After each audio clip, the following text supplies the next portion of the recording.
இருந்திருக்க முடியும். அதே போன்றுதான் நன்னூலாக இருந்தாலும் சரி. அப்ப இப்ப இருக்கக்கூடிய இந்த இலக்கியத்துக்கு ஏத்தாப்புல ஒரு புதிய வடிவமைப்பு உருவாக்கப்படுதல் வேண்டும். அப்படி புதிய வடிவமைப்பு உருவாக்கப்பட்டால் மட்டுமே அது கம்ப்யூட்டருக்குலாம் உள்ள போக முடியும், இணைய வழியில வர முடியும். அப்ப அந்த மாதிரியான புதிய வடிவமைப்புகள் இலக்கியத்துல உருவாக்கப்பட வேண்டும். அப்படி உருவாக்கப்படுவதற்கு தேவையான இலக்கிய ஆர்வலர்கள், இது குறித்த இலக்கிய ஆர்வலர்கள் இருக்கிறார்களாங்கிற சந்தேகம் வருது. அடுத்தால திறமையை வளர்த்துக் கொள்வதை விட இப்ப இருக்கக்கூடிய இலக்கிய பயின்ற பேராசிரியர்களாக இருந்தாலும் சரி, ஆசிரியர்களாக இருந்தாலும் சரி, அவங்க பதவியிலிருந்து ஓய்வு பெற்றவுடன் அந்த இலக்கியத்தையே மறந்துடுவாங்க போல இருக்கு. வெவ்வேறு விதமான வேறு தொழிலுக்கு போய் கொண்டிருக்கிறார்கள். அப்ப நிறைய டேட்டா இலக்கியத்துக்கு தேவைப்படுது, இலக்கணத்துக்கு தேவைப்படுது, மொழிக்கு தேவைப்படுது. இதை பூரா உருவாக்கக்கூடிய அளவிற்கு இலக்கியம் பயின்றவர்கள் முன்வர வேண்டும். அப்படி முன்வரும் பொழுது இணைய வழியில் வரக்கூடிய எண்ணிக்கை ஆனாலும் சரி, நேர் வழியில் அல்லது நேரடியாக நடத்தக்கூடிய நிகழ்ச்சியாக இருந்தாலும் சரி, பங்கேற்பசும் ஒரு வகையில் இதற்கு தகுதியான சரியான நடவடிக்கை எடுக்கவில்லையோ என்று தோன்றுகிறது. அப்படி நடவடிக்கை எடுத்தால் மட்டுமே நம்ம இலக்கியத்தை கொஞ்சமாவது கொண்டு வர முடியும். அதுவும் குறிப்பாக தமிழ்நாட்டுல தமிழ்னு சொல்றாங்களே தவிர தமிழை வளர்ப்பதற்கு உண்டான சரியான நடவடிக்கை எடுத்திருப்பார்களா என்ற சந்தேகம் மனதிற்குள் வருகிறது. ஏன்னா தமிழ் மொழி கிட்டத்தட்ட இறந்து போயிட்டுங்கக்கூடிய அளவுக்கு போய்கிட்டு இருக்கு. அப்போ ஒரு சிலர் அதை தக்க வைத்துக் கொள்வதற்குண்டான முயற்சியில் ஈடுபட்டு கொண்டிருக்கிறார்கள். அவர்களுக்கு ஆக்கமும் ஊக்கமும் அளிக்க வேண்டியது இலக்கியம் பயின்ற அல்லது தமிழ் மக்களின் ஒரு தலையாய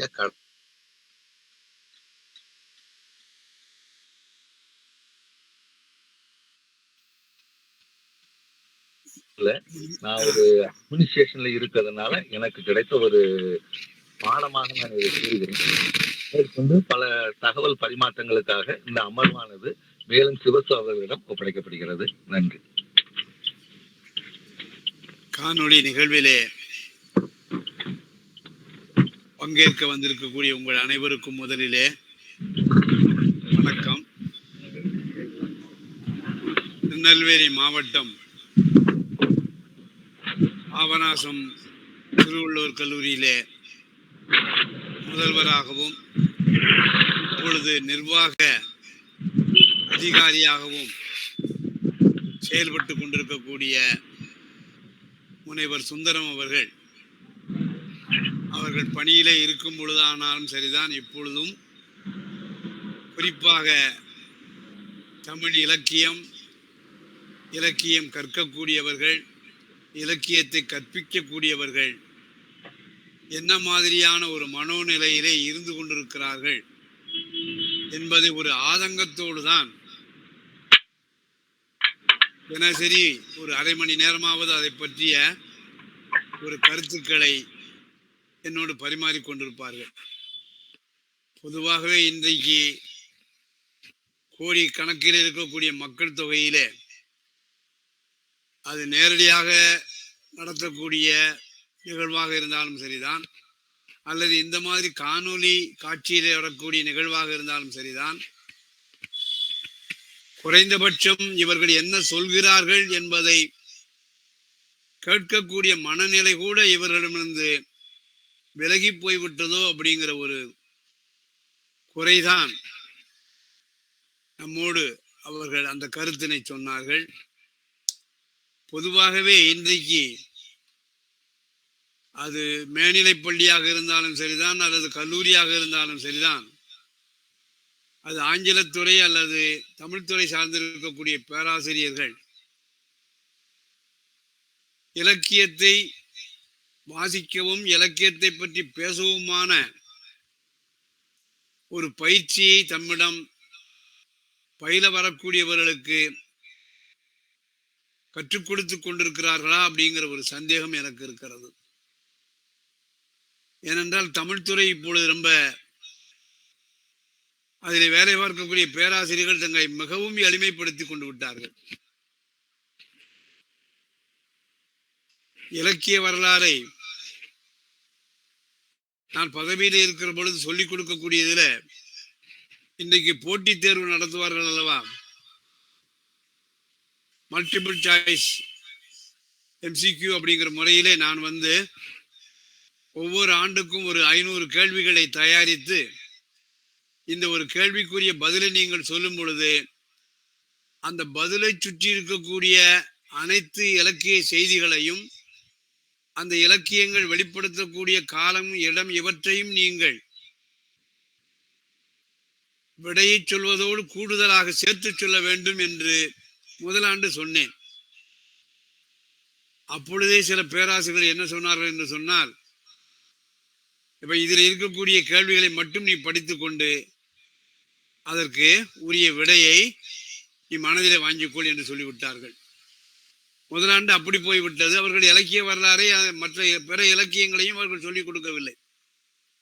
அதற்கு அடுத்த ஆண்டு பார்த்தாச்சுன்னு சொன்னால், தமிழிலே இலக்கிய வரலாறு என்கின்ற ஒரு பாடப்பிரிவு இருக்கிறது என்பதை மறந்துவிட்டு கற்பிக்கக்கூடிய ஆசிரியர்கள் தான் வெறுமனே அந்த கேள்வி பதில், அதுவும் சரியான ஒரு பதிலை மட்டும் அவர்கள் இதை மட்டும் குறித்து வைத்துக்கொள் என்று அதை ஒரு தயாரிப்பு நிலையிலே அந்த பாடத்தை முடித்து விட்டார்கள். அதற்கான கற்றுக் கொடுக்க வேண்டும், பாடத்தையும் தாண்டிய பல செய்திகளை சொல்ல வேண்டும் என்கின்ற ஒரு பிரயாசை ஏனோ இன்னைக்கு இருக்கக்கூடிய இலக்கிய துறை சார்ந்தவர்களிடம், தமிழ் துறையை பொறுத்தவரை என்னால் சொல்ல முடியும், ரொம்பவும் குறுகி போய்விட்டது, அருகி போய்விட்டது என்றுதான். ஆனால் இந்த இலக்கியத்தை கற்றுக் கொடுக்கக்கூடிய பேராசிரியர்களை கௌரவிக்கக்கூடிய விதத்தில அரசாங்கம் அவர்களுக்கான ஒரு சம்பளத்தை, ஊதியத்தை நல்ல முறையிலே கொடுத்து கொண்டுதான் இருக்கிறது. இதிலேயும் 2 வகையான பிரிவுகள் இருக்கிறது. அதை பற்றி நாம் இப்போ விவாதிக்க முடியாது. ஆகவே அரசினுடைய ஊதியத்தை வாங்கக்கூடிய இலக்கியம் சார்ந்திருக்கக்கூடிய பேராசிரியர்கள் அதை ஒரு தொழில் முறையாக கருதாமல் அது ஒரு கலாச்சார பணியாக தங்களுடைய மனதிலே எண்ணி செயல்படுவார்களே ஆனால் 40 மாணவர்கள் இலக்கியத்தை கற்க வருகிற பொழுது குறைந்த அளவு அவரிடம் ஒரு 10 பேராவது தேர்வார்கள். ஏனென்றால் கற்றுக் கொடுக்கக்கூடிய ஆசிரியர்கள், உதாரணமாக நீங்க பார்த்தாச்சுன்னு சொன்னால், அப்பவும் சரி இப்பவும் சரி, திருவனந்தபுரம் கேரள பல்கலைக்கழகத்தில் இருக்கக்கூடிய பேராசிரியர்கள் இந்த மாதிரியான பணியினை அருமையாகவே செய்து வந்திருக்கிறார்கள். ஆகவே அங்கிருந்து வரக்கூடிய மாணவர்கள் தங்களுக்கு கற்றுக் கொடுக்கக்கூடிய அந்த விதத்தை வைத்துக் கொண்டு நாமும் நம்ம மாதிரியாக அதே மாதிரி பணியாற்றி நம்மிடத்தில் பயில வரக்கூடிய மாணவர்களையும் இதே போக்கிலேயே அவர்களை வழிநடத்த வேண்டும் என்று நினைக்கக்கூடிய தன்மை ஒரு 10-15 ஆண்டுகளுக்கு முன்னாடி இருந்தது, இப்பொழுதும் இருந்து கொண்டிருக்கின்றது. ஆகவே இந்த வாசிப்பு பழக்கம், இலக்கிய சார்பு என்பது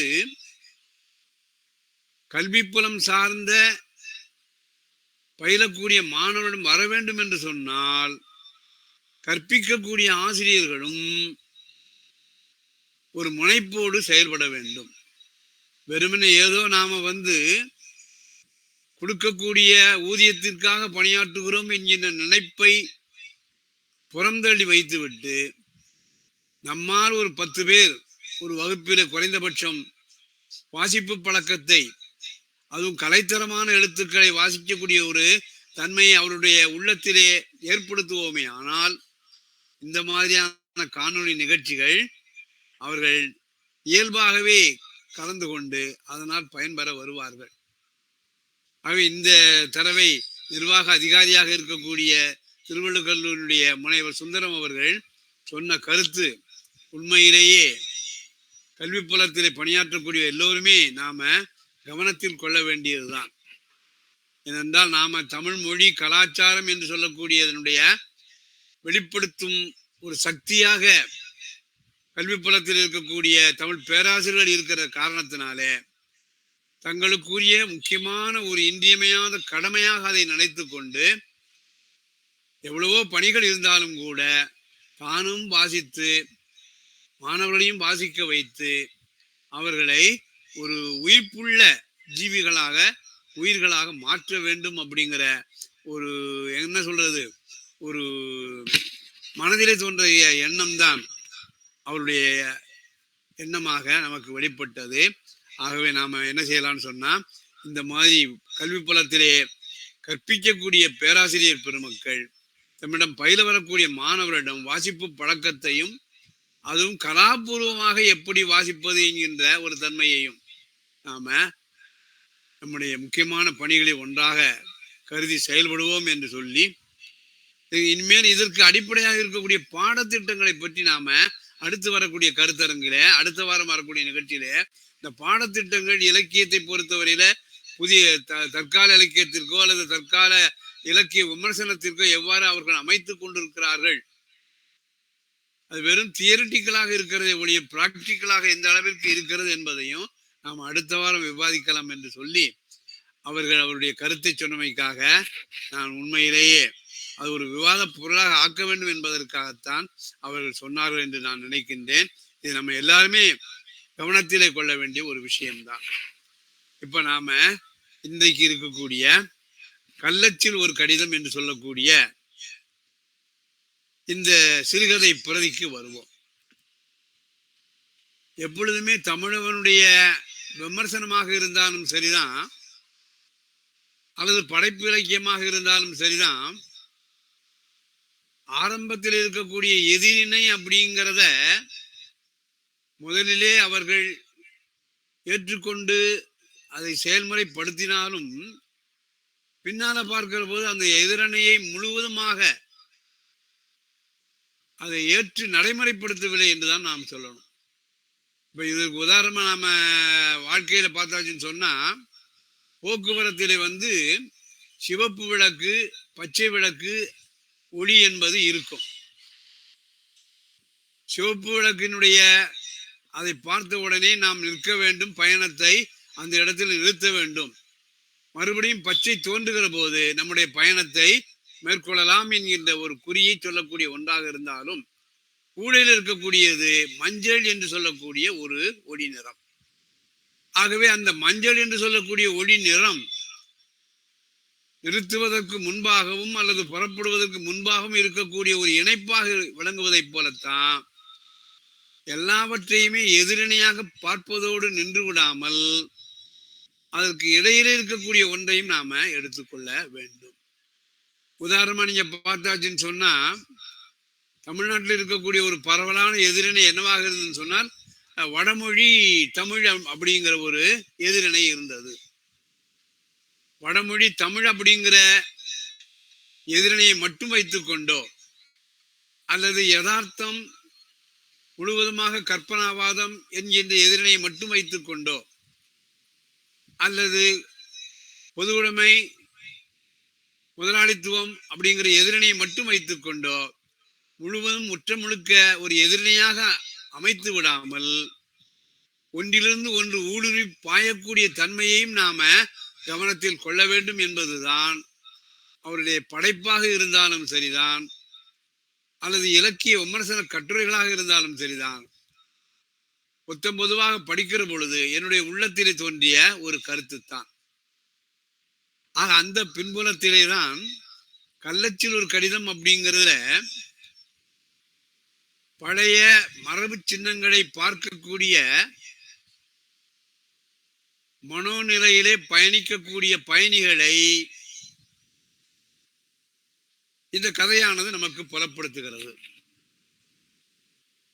வெறுமனே சுற்றுலா செல்லக்கூடிய பயணிகள் அங்கு இருக்கக்கூடிய பொழுதுபோக்கு அம்சங்களிலேயே தங்களுடைய நேரத்தையும் காலத்தையும் கழித்து விடுவார்கள். இன்னும் சிலர் அதிலே என்ன மாதிரியான பிரதிபலிப்புகள் எல்லாம் விளங்குகின்றது என்று பார்ப்பார்கள். மூன்றாவது, அந்த யதார்த்தமானது அதை ஏற்படுத்தக்கூடிய மன உணர்வை வெளிப்படுத்தக்கூடிய தன்மையிலேயும் செயல்படுவார்கள். சாதாரணமாக ஒரு அணிவகுப்போ அல்லது ஒரு போர்க்கள காட்சியோ ஒரு ஓவியமாக சித்தரிக்கப்பட்டிருந்தால்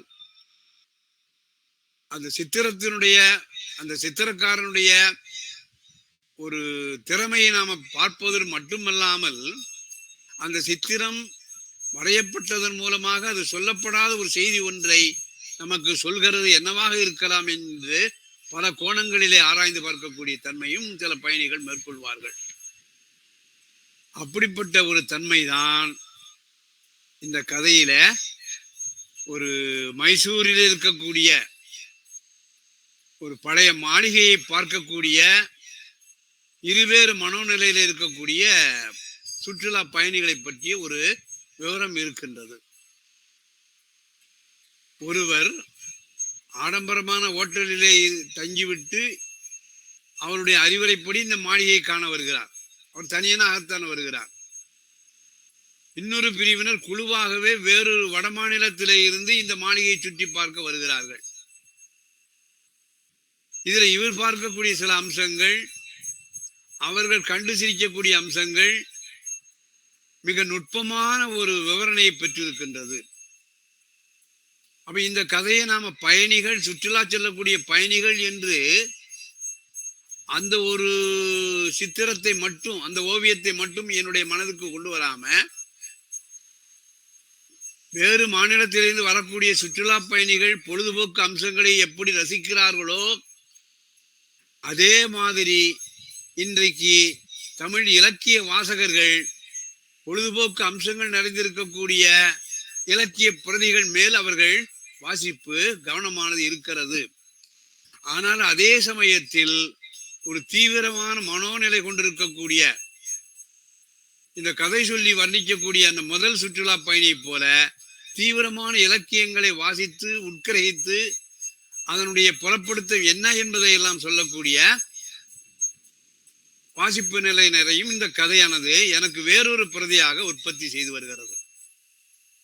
அப்போ இந்த கதையானது முதல்ல நீங்க பார்த்தாச்சுன்னு சொன்னால் பல்வேறு விதமான சம்பவங்கள் துண்டு துண்டாக ஆக்கப்பட்டு பின்னாலே அவர் கோர்க்கப்பட்டிருக்கின்றன. அதன் மூலமாக கூட இந்த கதை பிரதியை நீங்கள் பார்க்கலாம். ஒன்று. இரண்டாவது நீங்க பார்த்தாச்சுன்னு சொன்னா இதுல நிறைய குறுங்கதையாடல்கள் என்று சொல்லக்கூடியவை இருக்கின்றன. சின்ன சின்ன கதையாடல்கள், மைக்ரோ நேரட்டிவ்ஸ் என்று சொல்வார்கள் அல்லவா, அந்த மாதிரியான குறுங்கதையாடல்கள் இதில் இருக்கின்றன.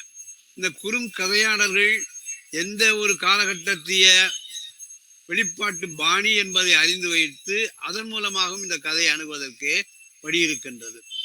மூன்றாவதாக நீங்கள் பார்ப்பீர்களே ஆனால் காலத்தையும் இடத்தையும் தாண்டி இன்றைக்கு நம்முடைய பழைய காப்பியங்கள், சிலப்பதிகாரமோ மணிமேகலையோ கம்பராமாயணமோ பாரதமோ காலத்தையும் இடத்தையும் சுற்றுவது போல இருந்தாலும் கூட காலத்தையும் இடத்தையும் தாண்டி பல்வேறு விதமான உலகம் தழுவிய இலக்கியமாக அவைகள் உயர்ந்து நிற்பதைப் போல இந்த காலத்தையும் இடத்தையும் குறிப்பிட்டு ஒன்றாக சொன்னாலும் கூட அதில் சொல்லப்பட்டிருக்கக்கூடிய பொருளானது முக்காலத்திற்கும் இடத்திற்கும் எல்லா இடத்திற்கும் பொருந்துமாக இருக்கிறது என்பதுதான் இந்த கதையை திரும்ப திரும்ப வாசிக்கிற பொழுது இந்த நேரத்தைய வாசிப்பாக நான் பெற்ற அனுபவம். இதற்கு முன்னால 2-3 தடவை இந்த கதையை பற்றி நாம பேசி இருக்கிறோம். ஆனா இன்றைக்கு அந்த கதை மீண்டும் வாசிக்கிற பொழுது எனக்கு இந்த ஒரு அனுபவத்தை, அதாவது ஒரு தீவிரமான வாசிப்பு நிலை, பொதுஜன வாசக வாசிப்பு நிலை, இந்த ரெண்டுக்கும் இருக்கக்கூடிய வேறுபாட்டை இந்த சிறுகதை பிரதி ஒரு அடையாளமாக, ஒரு குறியீடாக என்னுடைய மனதிற்குள் கொண்டு வருகிறது என்கின்ற ஒரு சின்ன செய்தியை மாத்திரம் சொல்லி, இந்த நாம் சொன்ன இந்த சிறு வட்டத்திற்குள் நின்றுதான் இந்த கள்ளச்செல்வர் கடிதத்தை நாம வாசிக்க வேண்டும் என்பது அல்ல. உங்களுடைய மனது என்ன மாதிரியான உணர்வு நிலையிலே அந்த கதையை வாசிக்க நினைக்கிறதோ அதே மாதிரி வாசித்து நாம் அனைவரும் இந்த கதையை பற்றி மீண்டும் பகிர்ந்து கொள்வோம். பகிர்ந்து கொள்ளும்படியாக உங்கள் அனைவரையும் கேட்டுக்கொள்கின்றேன். வாங்க, யார் வேணாலும் வாங்க. கதை பற்றி அபிப்பிராயத்தை யுவராஜா வழக்கமாக ஏதாவது ஒரு கேள்வியோடு தொடங்குவார்கள். இந்த சிறுகதை பிரதியை வாசிப்பின் மூலமாக உங்களுடைய மனதிலே தோன்றிய ஒரு ஐயம் இருக்குமே ஆனால் அது நாம் பின்னால் கடைசியில் அந்த கேள்விக்குரிய பதிலையும் நம்ம விவாதித்துக் கொள்ளலாம். உங்களால் சொல்ல முடிஞ்சுன்னா சொல்லுங்க, அல்லது நாம விவாதத்திற்கு உள்ளே போகலாம்.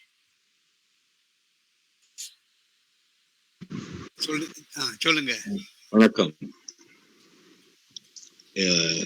அந்த அன்றைய சூழல்ல வெவ்வேறு சிக்கல்கள் இருக்கத்தக்கதாக இப்படியான ஒரு கதையை தமிழானவர்கள் எழுத வேண்டிய தேவை அந்த சூழல் அவருக்கு ஏற்படுத்தியதா, அல்லது என்ன காரணத்துக்காக இவ்வாறான ஒரு கதையை அவர் எழுத முற்பட்டார்?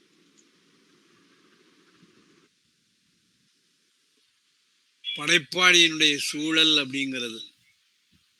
நாம படிப்பாளியினுடைய சூழல் காரணமாக வாசக எதிர்வினை பல்வேறு வகையாக இருக்கிறது அப்படிங்கிற மாதிரி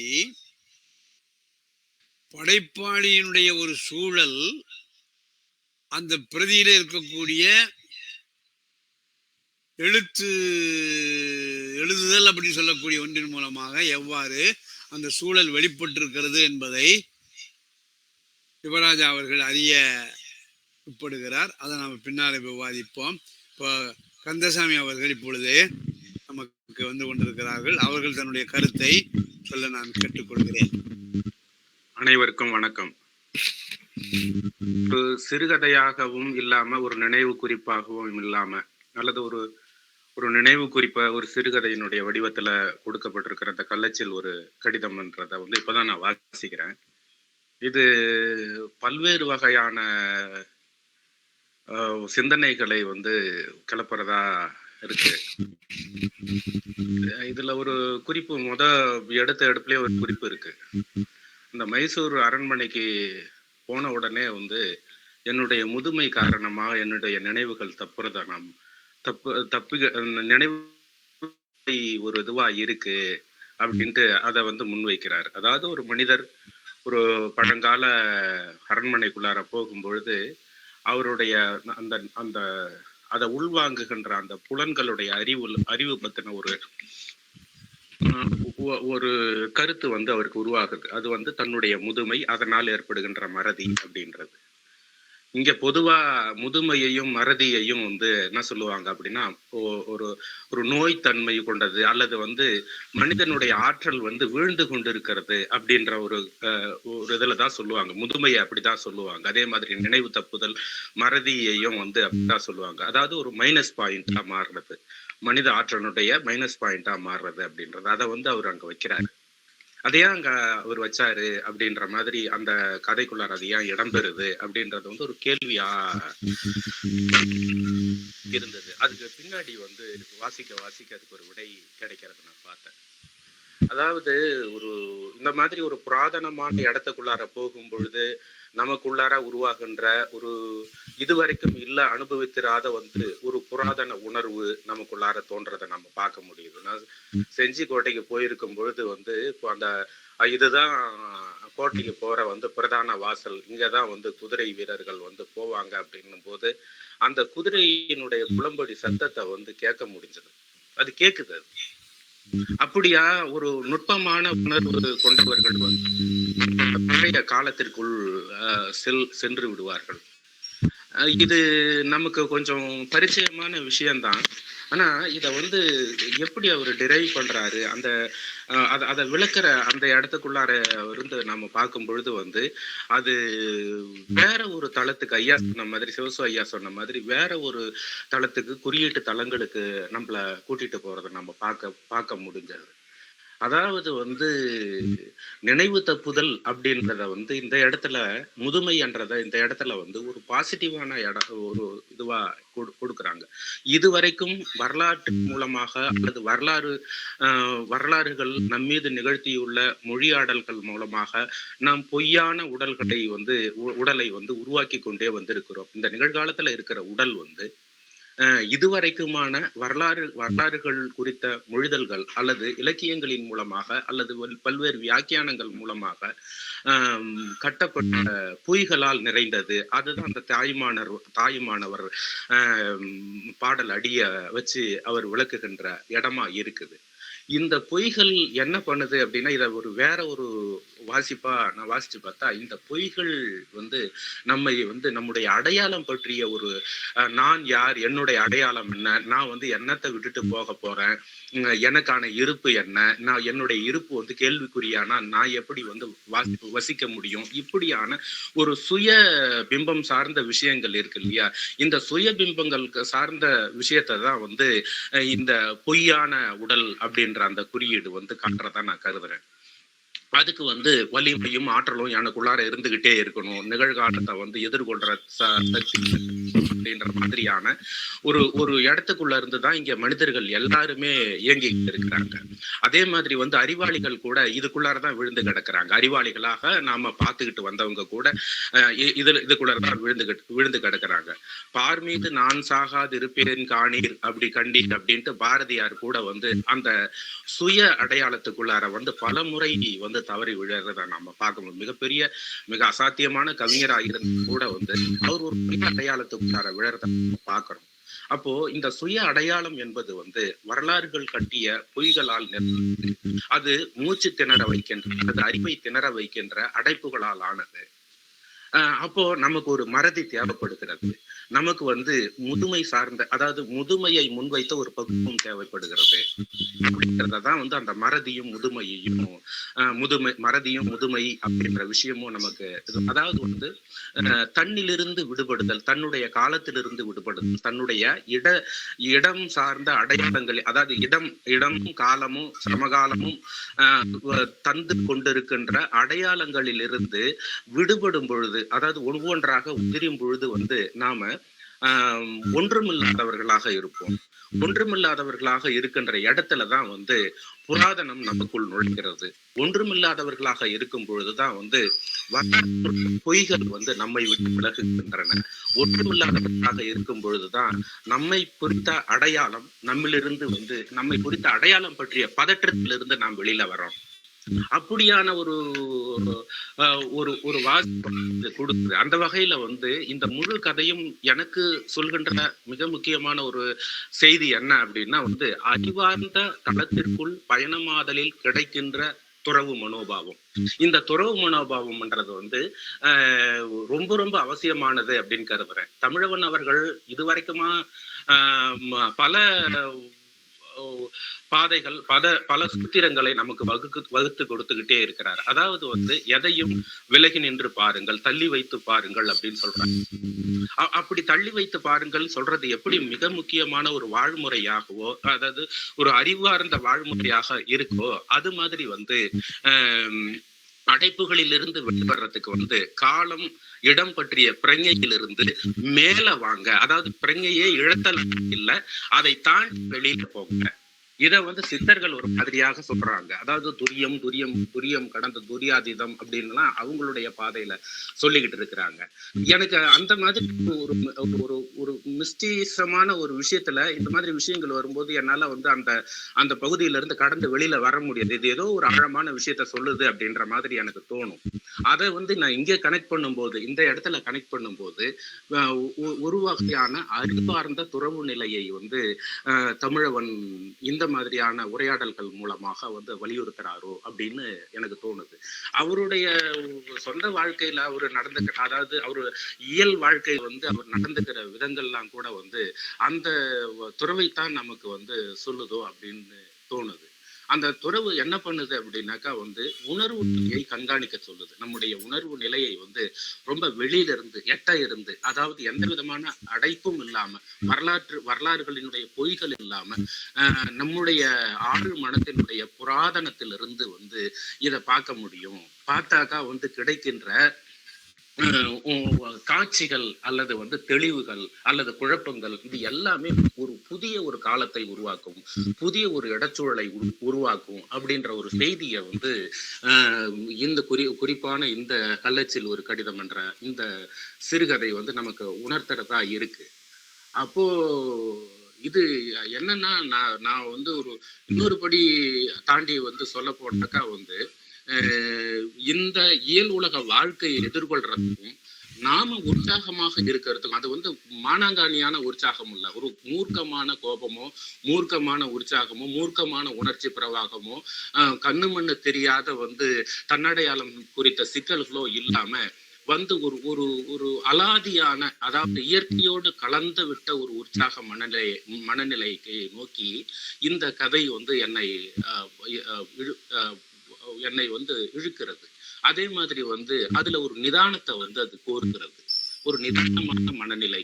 அப்போ ஒரு பொங்கு மாங்கடலாக இருக்கிற மனித இருப்பு சார்ந்த பதற்றத்தை வந்து இப்படியான குறியீடுகள் நிறைந்த ஒரு கதை சொல்லல் வந்து நமக்குள்ளார கழட்டி தூர எரியதை பார்த்துக்கிட்டு அந்த அந்த அவர் அந்த ஐயா வந்து எப்படி அவருடைய அந்த புராதனமான இடத்துக்குள்ளார போன உடனே அவருடைய பழைய விஷயங்கள்லாம் ஒன்னொன்னா கழண்டு விடுது அப்படின்னு சொல்றாரோ அது மாதிரி நமக்குள்ளாரையும் கழல்றத நான் பார்க்க முடியுது. அப்படி இதுல வருகின்ற அதே மாதிரி வந்து இவர் வந்து என்ன பண்ற நிகழ்காலத்துக்குள்ளார இந்த கதைக்குள்ளார வராரு. அதாவது அதெல்லாம் முடிஞ்சு வெளியில வரும்பொழுது அங்க அந்த அந்த ஊரினுடைய கட்டைகளை காட்டினுடைய கட்டைகளை வச்சு பொருள்களை செய்யக்கூடிய என்கிட்ட வந்து வாங்குங்க அப்படின்னு சொல்லும்போது நிகழ்காலம் வருது. அதே மாதிரி அவருடைய காலத்தினுடைய அவருடைய முழு காலம் இயல் காலம் இருக்குல்ல அதனுடைய கடந்த காலத்துக்குள்ளார போய் 42 ஆண்டுகளுக்கு முன்பு தன்னுடைய துணை இழந்த அந்த இடத்துல வந்து எப்படி நான் வந்து காலத்துக்கும் இடத்துக்கும் வந்து இடத்தையும் தாண்டி ஒரு இடத்துக்கு போகக்கூடிய ஒரு முயற்சி என்னால பண்ண முடிஞ்சது அப்படின்ற ஒரு இதுக்குள்ளார வருது. அதே மாதிரி செல்ஃப் அனாலிசிஸ் அப்படின்றது வந்து ஒண்ணு உருவாகுது. இது எல்லாத்தையுமே நான் வந்து கதையை வாசிக்கின்ற குறியீடாக இல்லாம நம்மை நாம் வாசிக்கின்ற ஒரு அனாலிசிஸ் செல்ஃப் அனாலிசிஸ் முறையாக நான் பாக்குறேன்.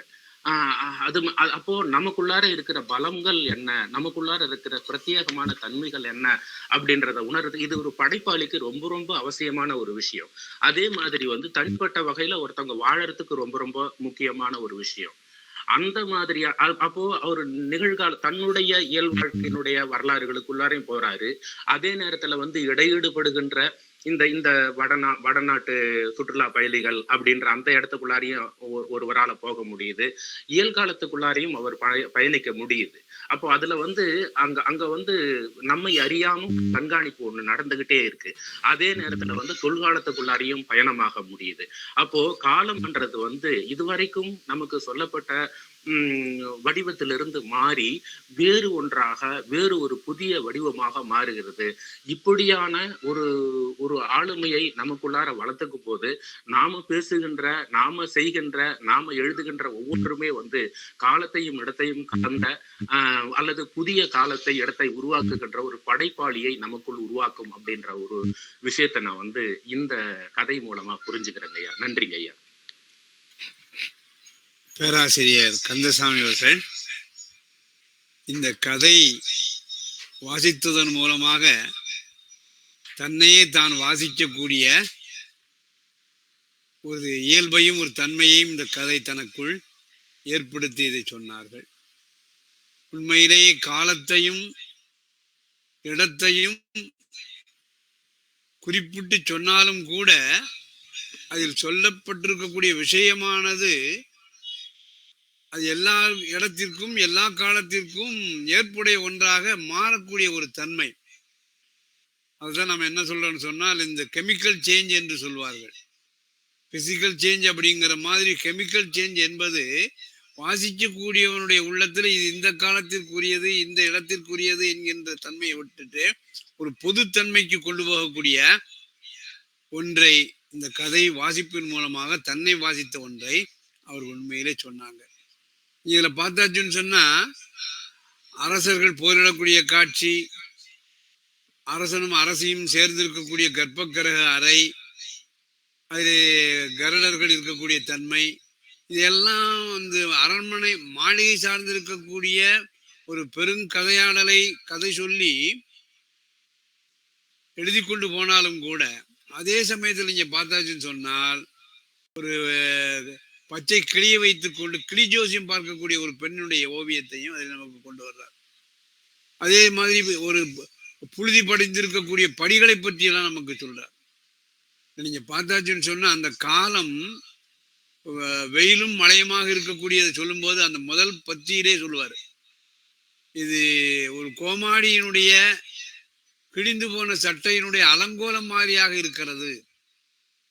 நீங்க பார்த்தாச்சுன்னு சொன்னா இந்த நாம மழையும் வெயிலுமாக இருக்கக்கூடிய காலத்தை நீங்க பார்த்தாச்சுன்னு சொன்னா இங்க திருநெல்வேலி மாவட்டத்துல முந்தி இருக்கக்கூடிய திருநெல்வேலி மாவட்டத்துல குற்றாலத்துக்கு போகக்கூடியவங்க சொல்லுவாங்க.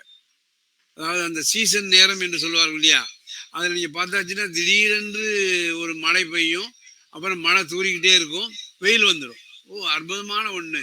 இந்த மாதிரியான ஒரு சூழலை நாம நனைவதற்கு வெயில காய்வதற்கு கொடுத்து வச்சிருக்கோமே சொல்லி ரொம்ப வியப்பா பார்ப்பாங்க. ஆனா இந்த மாளிகை அந்த கதை சொல்லியாக இருக்கக்கூடிய பார்க்கக்கூடியவருடைய மனதிலே என்ன மாதிரியாக புற அளவிலே அவருக்கு முதுமையை கொண்டு வந்ததாக சொல்லும்போது அது ஏற்படுத்திய மன உணர்வு அப்படிங்கிறது ஒரு அழகான ஒரு ஓமையா சொல்றார்.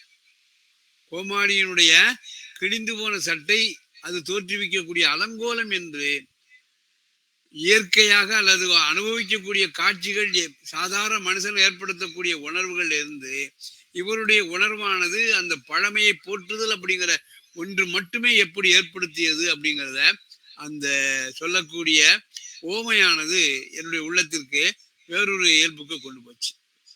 அதனால நிறைய விஷயங்கள் நமக்கு இருக்கிறது. தங்க கருடன் வருகிறது, தாய்மானுடைய பாடல் பற்றிய ஒரு செய்தி வருகிறது. இதையெல்லாம் நம்ம மீண்டும் மீண்டும் இந்த கதையை படிக்கிற போது அதுதான் நான் சொல்றேன், இந்த கதையிலே பல்வேறு விதமான சம்பவங்கள் துண்டு துண்டாக இருக்கின்றன. ஒவ்வொரு துண்டுமே வேறொரு கதை பிரதியை நம்ம உள்ளத்துக்குள் ஏற்படுத்தும். ஆனால் இந்த துண்டு துண்டாக இருக்கக்கூடிய நிகழ்வுகள் அனைத்தும் ஒன்று சேர்ந்து வேறொரு பிரதியை நம்முடைய வாசிக்கக்கூடிய உள்ளத்திலே ஏற்படுத்தும். இந்த மாதிரி துண்டாடுதலும் இணைத்தலும் அப்படிங்கிற ஒரு தன்மை இந்த கள்ளத்தில் ஒரு கடிதம் என்று சொல்லக்கூடிய இந்த கதை பிரதிக்கு இருக்கிறது என்று சொல்லி இப்பொழுது அடுத்ததாக நம்ம ராமச்சந்திரன் சார் அவர்கள் வர்றாங்க. ரமேஷ், நீங்க ஏதாவது சொல்ல விரும்புறீங்களா? ரமேஷ் இல்ல, அவர் கேட்கல. ராமச்சந்திரன் சார். சார் வணக்கம், நான் ரமேஷ் பேசுறேன். சொல்லுங்க சொல்லுங்க. நீங்க வந்து இன்னைக்கு இப்போ சுந்தரம் சார் பேசி ஆரம்பிக்கும் போது அவர் பேசுனதுல 1-2 சேர்த்து சொல்லலாம் அப்படின்ட்டு எனக்கு தோணுச்சு. சொல்லுங்க. அதையும் சேர்த்து கொஞ்சம் நீங்க கொஞ்சம் அதுக்கான பதில கொடுத்தா நல்லா இருக்கும். அதாவது இன்னைக்கு வந்து நான் இன்னைக்கு 2-3 வேலையா யூனிவர்சிட்டிக்கு போயிருந்தேன். போன இடத்துல ரீவேல்யூஷன் அப்படின்ற ஒண்ணு நடக்குது. அடுத்தது சப்ளிமெண்டரி எக்ஸாம் அப்படின்னு ஒண்ணு நடக்குது. சப்ளிமெண்டரி எக்ஸாம் அப்படின்னா என்னன்னா, அனைத்து பேப்பரையும் தேர்வு எழுதி ஒரே ஒரு பேப்பர் மட்டும் அரியர் இருந்துச்சுன்னா அந்த ஒரு பேப்பர் அரியர்னால அவருக்கு அடுத்த படிப்பானது தடைபடக்கூடாதுன்றதுக்காக உடனடியாக எக்ஸாம் நடத்தி அந்த தேர்வு அவரை பாஸ் பண்ணிட்டாருன்னா அடுத்த முதுகலை பட்டம் பயில்வதற்கான ஒரு வாய்ப்பை உருவாக்கி கொடுக்கும். ஐயா, நான் பேசுறது கேக்குதா? கேக்குது, நீங்க சொல்லுங்க. அப்படி உருவாக்கி கொடுக்கக்கூடிய அந்த விடைத்தாள் திருத்தும் பணிக்கு நான் இன்னைக்கு போயிருந்தேன்.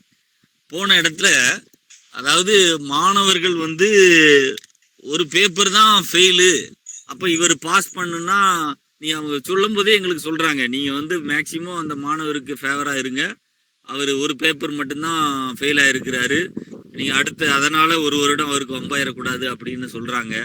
அப்ப பேப்பரை உள்ள என்னன்னு பார்த்தோம்னா, உதாரணத்துக்கு ஏதோ ஒரு நன்னூல் இலக்கணமோ அல்லது காப்பியமோ தமிழக வரலாறு பண்பாடோ ஏதோ ஒண்ணு ஒவ்வொரு பேப்பர்லயும் அது ரிலேட்டடான கேள்விகளுக்கு அது தொடர்பே இல்லாத பதில் எழுதக்கூடிய மாணவர்களாக இன்னைக்கு இருக்கிறாங்க. உதாரணத்துக்கு இப்போ அகப்பொருள் அப்படின்ற ஒரு இலக்கண நூல்ல இதுல கைக்கிளை பெருந்திணை என்றால் என்ன அப்படின்னு ஒரு கேள்வி இருக்கு. இது 5 மார்க் கேள்வி.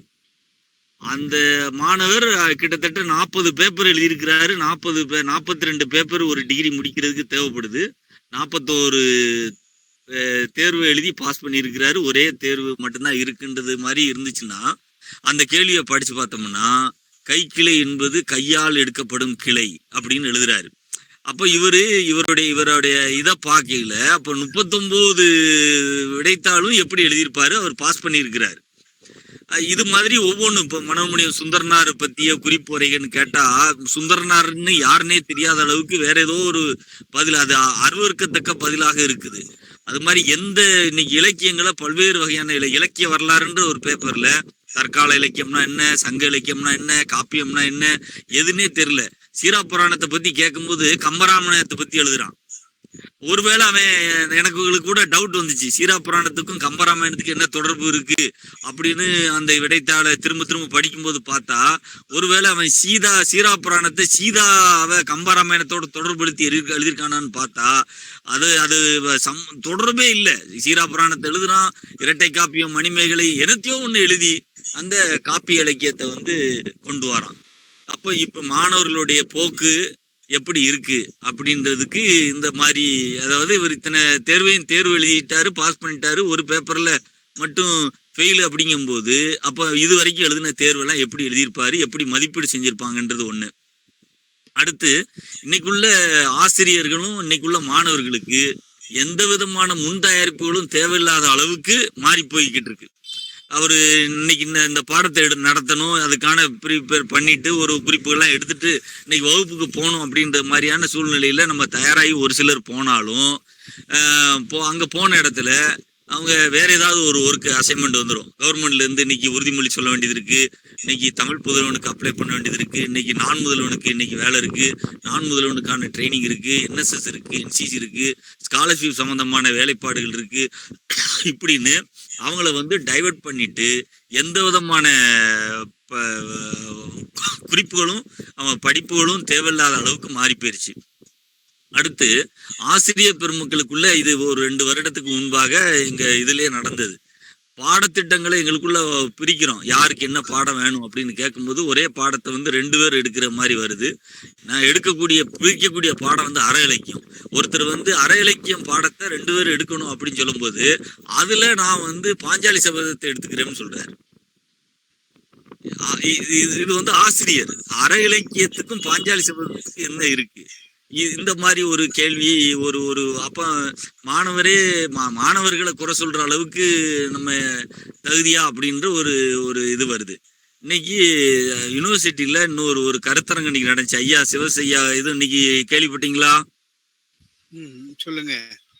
இன்னைக்கு ஒரு கருத்தரங்கு இல்ல, இன்னைக்கு ஒரு திறனாய்வாளருக்கான விருது இன்னைக்கு வழங்கும் நிகழ்வு இன்னைக்கு நடந்துச்சு நம்ம பல்கலைக்கழகத்துல. கடந்த 3 கேள்விப்பட்டீங்களா ஐயா? இல்ல இல்ல, நான் கேள்விப்படல, சொல்லுங்க. இன்னைக்கு தீசு நடராஜன்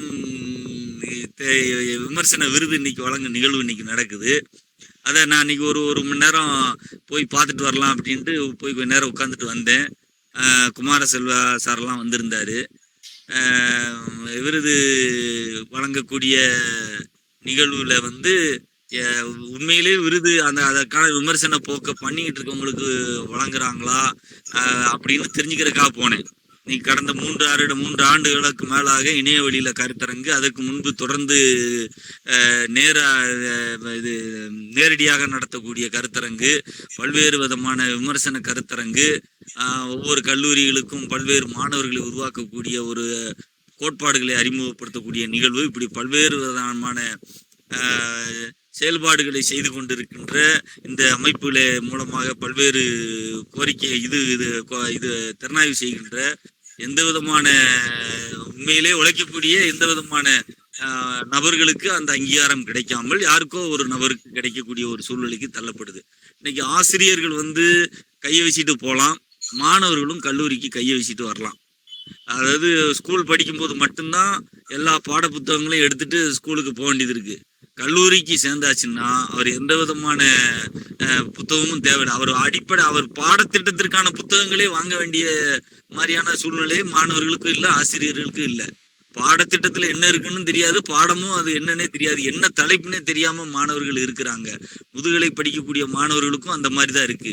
ப்ராஜெக்ட் அப்படின்னா ஒரு ப்ராஜெக்டை 10-15 ஆண்டுகளுக்கு முன்பு படிக்கும்போது ஏதாவது ஒரு புத்தகத்தை படித்து ஏற்கனவே இருக்கிற புத்தகங்கள் திறனாய்வு வரக்கூடாது, ஆய்வேடு வரக்கூடாது என்று எங்களை மடைமாற்றம் செய்து வேறு கோணங்கள்ல ஆய்வு செய்யக்கூடிய ஒரு காலம் மாறி, ப்ராஜெக்ட் அப்படின்னாலே ஏதோ ஒரு இதை தலைப்பும் இன்னைக்கு வெளிப்படையாகவே சொல்லி ஏதோ ஒரு அசைன்மெண்ட் மாதிரி எழுதி பாட புத்தகத்தை பார்த்து எழுதி அது ப்ராஜெக்ட் சப்மிட் பண்ணிடுறாங்க. 99 மார்க்கு 100 மார்க்கெல்லாம் போடக்கூடிய லெவலுக்கு வந்தாச்சு. ஆய்வேடு அப்படி இருக்கு. மாணவர்களுக்கு என்னன்னே தெரியாம உள்ள வாரான், என்னன்னே தெரியாம வெளியில போறான். அது ஒரு கடிதம் எழுதுவது தெரியல, ஒரு அடிப்படையா வாசிக்கக்கூடிய பழக்கம் இல்லை, வாசிக்கவே தெரியவில்லை. மாணவர்கள்ட்ட ஏதாவது கொடுத்து ஒரு இலக்கியத்தை இதை வாசிப்பா அப்படின்னு சொன்னா வாசிக்கிறதுக்கான எந்த விதமான எழுத்துக்கூட்டி வாசிக்கக்கூடிய லெவலுக்கு மாணவர்கள் இருக்கிறாங்க. ஆசிரியர்கள் தயாரிக்க வேண்டியது இல்லை. அது மாதிரி விமர்சன போக்கு, விமர்சன சம்பந்தமான விவாதங்களை செய்யக்கூடிய அளவுக்கு மாணவர்கள் அதுக்கு தயாராகவும் இல்லை. கிட்டத்தட்ட 1 மணி நேரத்துக்கு மேல வகுப்பிலே உட்காரக்கூடிய முடியாத அளவுக்கு மாணவர்களை வந்து தயார்படுத்தி விட்டார்கள். ஒவ்வொரு வகுப்பு முடிந்த உடனே வெளியே செல்வது, ஒரு வகுப்புக்கு இப்போ 1/4 மணி நேரம் கழித்து ஆசிரியர் வருகிறார், 10 நிமிடம் கழித்து மாணவர்கள் வருகிறார், 10 நிமிடம் கழித்து ஆசிரியர் வருகிறார், ஒவ்வொருத்தரா வருக என்று சொல்ற அளவுக்கு வந்து வருகை பதிவேட முடித்து 10 நிமிடம் 15 நிமிடம் சப்ஜெக்டை பத்தியே சும்மா பொதுவா விஷயங்களை பேசிட்டு அப்படியே அட்டண்டன்ஸ் எடுத்துட்டு போறது மாதிரியான ஒரு லெவலுக்கு தான் இன்னைக்கு கல்வித்தரமானது இருக்கு. அதனால படிக்க வேண்டிய சூழல் வந்து படிக்கக்கூடிய சூழலும் உருவாகவில்லை, உருவாக்கக்கூடிய லெவலுக்கு அரசாங்கமும் இல்லை. இன்னைக்கு முதுகலை பட்டம் இன்னைக்கு எங்களுக்கு தொடங்கியிருக்கு. ஒவ்வொரு தமிழ் இனி மெல்ல மெல்ல சாவும் சொல்லி பாரதியார் சொன்னது மாதிரி முதுகலை அங்கங்க பார்த்தீங்கன்னா மாணவர்களுக்கு வந்து இளங்கலையில மாணவர்கள் சேர்றாங்க. அது சும்மா ஆப்ரேஷன் சக்சஸ் பேஷண்ட் க்ளோஸ் அப்படின்னு சொல்லுவாங்க. அது மாதிரி மாணவர்கள் வந்து சேர்றாங்க. ஏன்னா அதுக்கான தகுதியான நபர்களாக சேர்றாங்களா அப்படின்னா இல்லை, ஏதோ ஒரு டிகிரியை முடிக்கணும் அப்படின்ற லெவலுக்கு வந்துட்டு போயிடுறாங்க. இன்னைக்கு முதுகலையில் வந்து பார்த்தீங்கன்னா எங்களுக்கு 15-20 மாணவர்கள் சேரக்கூடிய இந்த இதில் கிட்டத்தட்ட 50 நாட்கள் கல்லூரி தொடங்கி முடிஞ்சு வச்சு இன்னைக்கு இன்னும் 40 நாட்கள் மட்டுமே இருக்கு. 40 நாள்களில் இன்னைக்கு 1ஆம் ஆண்டு முதுகலை மாணவர்களுக்கு இன்னைக்கு தொடக்கம். கிட்டத்தட்ட 4 மாணவர்கள் மட்டுமே அட்மிஷன் போட்டிருக்காங்க. அரசாங்கம் வந்து அந்த என்ன செய்யுது, ஆன்லைனில் அப்ளை பண்ணு அப்படின்னு சொல்லிட்டு ப்ரைவேட் கல்லூரி எல்லாத்துலேயுமே முன்னக்கூட்டியே அட்மிஷன் முடிக்க வச்சுட்டு மெதுவாக நம்மளை அட்மிஷனை தள்ளி போக வச்சு தொடங்கி மாணவர்களுடைய சேர்க்கையும் குறைச்சாச்சு. இப்படியாக கல்வியோடைய போக்கு, மாணவர்களுடைய போக்கு, ஆசிரியருடைய போக்கு அதல பாதாளத்துக்கு தமிழை வந்து இட்டு சென்று கொண்டிருக்கிறது என்ற ஒரு ஆதங்கம் இருக்கிறது. இதையும் சேர்த்து நீங்கள் விவாத பொருளாக இந்த கருத்தரங்களே பதில் அளிக்குமாறு உங்களை அன்போடு கேட்டுக்கொள்கிறேன். ரமேஷ் வந்து உண்மையிலேயே நேற்றோ முந்தானோடு சிற்றேடு பற்றி அதற்கு எவ்வாறு உறுப்பினர் தொகை கட்டுவது அப்படிங்கிற ஒன்று வந்தது. மேலும் அப்படிங்கிற இதழையும் சிற்றேடு இதழையும் நான் ஒரு சேர எண்ணி பார்த்தேன். மேலும் வந்து கல்வி புலத்தை சார்ந்திருக்கக்கூடியவர்கள் அல்லது இலக்கிய புலம் சார்ந்திருக்கக்கூடிய வல்லுநர்கள் கட்டுரைகள் எழுதுவாங்க, அப்படியே நாங்கள் போடுவோம். ஆனால் சிற்றேடுல நீங்க பார்த்தாச்சுன்னு சொன்னால் கல்வி புலம் சார்ந்திருக்கக்கூடிய படைப்பாளிகளையும் உள்ள எழுத்து கொண்டு வந்தோம். ஆனா அதே சமயத்துல உயர் கல்வி புலத்திலே பணியாற்றக்கூடியவர்கள், அதாவது பேராசிரியர்கள் எந்த அளவுக்கு தங்களுடைய தகுதியை வந்து உறுதிப்படுத்தி கொண்டிருக்கிறார்கள். இது ஒரு பெரிய கலாச்சார சம்பந்தப்பட்ட தன்மை அல்லவா, இதுல ஒரு பெரிய சீரழிவு தன்மை அல்லவா ஏற்பட்டு கொண்டிருக்கிறது. நாம பலவற்றை உதாரணமா சொல்லுவோம். இப்போ மேலை நாடுகளை பார்த்தாச்சுன்னு சொன்னால் ஒருவர் 2 ஆண்டுகள் ஆசிரியர் பணி ஆற்ற நியமிக்கப்படுகிறார். அந்த 2 ஆண்டுகள் முடிந்த பின்னாலே 2வது ஆண்டினுடைய முடிவிலே வந்து மறுபடியும் ஒரு தேர்வு இருக்கும். அந்த 2 ஆண்டிலே தன்னை வந்து தகுதியை அதிகப்படுத்தி கொண்டாரா என்று சோதிக்கக்கூடிய அளவில் ஒரு தேர்வு இருக்கும். அதுல அவர் வெற்றி பெற்றால்தான் 3வது ஆண்டு அவர் பணியில இருக்க முடியும். அந்த மாதிரியான ஒரு, அதாவது அது இயல்பாகவே அங்கு அமைந்திருக்கக்கூடிய ஒரு தன்மை. ஆனா குறைந்தபட்சம் அப்படிப்பட்ட ஒரு திட்டங்கள் வருமானால் இங்கு பணியிலே அமர்ந்திருக்கக்கூடிய ஆசிரியர்கள் தங்களுடைய திறமையை வளர்க்கக்கூடிய அளவுக்கு வாசிப்பை மேம்படுத்தி கொள்ள வேண்டும் அப்படிங்கிற தன்மையில தான் சிற்றேடுல வந்து இந்த கல்வி புலம் சார்ந்திருக்கக்கூடிய பேராசிரியர்கள், பயிலக்கூடிய மாணவர்கள் எந்த மாதிரியாக வெவ்வேறு திசைகளிலே மடைமாற்றம் பெற்றுக் கொண்டிருக்கிறார்கள் அப்படிங்கிற ஒரு அங்கலாய்ப்பை சிற்றேடு இதழிலே நாங்க ஒவ்வொரு தடவையும் சொல்லுவோம். அந்த மாதிரி இந்த காணொளி நிகழ்ச்சியானது பேராசிரியர் சுந்தரம் சொன்னதை அடியொற்றி பேராசிரியர் ரமேஷ் அவர்களும் பொதுவாகவே பாடத்திட்டமாக இருந்தாலும் சரிதான், கற்பிக்கக்கூடிய ஆசிரியராக இருந்தாலும் சரிதான், அவர்கள் தங்களுடைய என்ன செய்ய வேண்டுமோ அந்த கடமையை மனதிலே இருத்தி கொண்டு செயல்படவில்லை என்பதை ஒரு ஆதங்கமாக, இதுல ஒரு பெரிய மாற்றம் ஏற்பட வேண்டும் என்கின்ற ஒரு எண்ணத்தினுடைய பிரதிபலிப்பாக அவங்க சொன்னாங்க. ஆகவே இந்த காணொலி காட்சியில வந்து சிற்றேடினுடைய ஒரு இயல்பு, கல்வி புலத்தில் இருக்கக்கூடிய குறைபாடுகளை சுட்டி அதை எவ்வாறு நிவர்த்தி பண்ண வேண்டும் என்கின்ற ஒரு ஆலோசனையையும் நாம் வைத்துக் கொண்டிருக்கிறோம். அதனால் இது ஏதோ ஒரு வேண்டாத வாதம் என்று நினைக்க வேண்டாம். இது அவசியம் செய்ய வேண்டிய ஒன்று.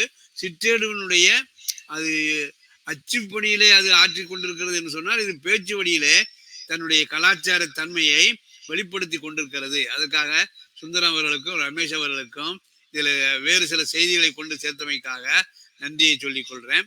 இப்ப நம்ம ராமச்சந்திரன் சாரும் முத்தையன் சாரும் நமக்கு இருக்கிறார்கள். ராமச்சந்திரன் சார் வந்து தன்னுடைய கருத்தை சொல்லுவாங்க. அதுக்கப்புறம் முத்தையன் சார் பின்னால் அடுத்தால ராஜா அவங்க சொல்லுவாங்க. இப்பொழுது முத்தையன் இது ராமச்சந்திரன் சார் தன்னுடைய கருத்தை சொல்லும்படியாக கேட்டுக்கொள்றேன். வணக்கம் ஐயா.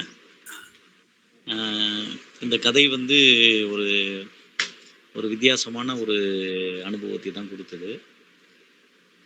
எங்க இருந்து இந்த கதையை வந்து தொடங்குறது, எங்க இருந்து இந்த கதையை முடிக்கிறது, இந்த கதைக்குள்ள ஒரு கதைக்கான பண்புகள் எப்படியெல்லாம் இருக்குது அப்படின்னு ஒரு 2-3 தடவை படித்தேன் நான்.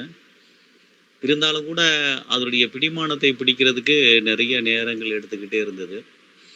அப்போ இப்போ ஒரு ஒரு ஒழுங்குமுறை, அதாவது முறையான கதை கூறும் முறையிலேருந்து மாறி இது ஒரு வித்தியாசமான கதையாக இருக்குது அப்படின்ற ஒரு உணர்வு ஏற்படுது. இப்போ கிட்டத்தட்ட பார்த்தீங்கன்னா எனக்கு இந்த கதையினுடைய கடைசியில் வரக்கூடிய ஒரு வாக்கியம் வந்து இந்த கதை இன்னும் கொஞ்சம் நல்லா புரிஞ்சு இந்த கதையோட உறவாடுவதற்கு ஒரு வாய்ப்பு ஏற்படுத்தி தந்தது. என்னன்னா அந்த கதை சொல்லி வந்து அந்த அரண்மனையை விட்டு வெளியில் வரும் பொழுது அந்த சந்தன மரத்தால் ஆன அந்த அந்த அந்த கிராஃப்ட் அதையெல்லாம் வந்து விற்பனை செய்து கொண்டிருந்தாங்க அப்படின்னு சொல்லி அந்த கதை முடியும்.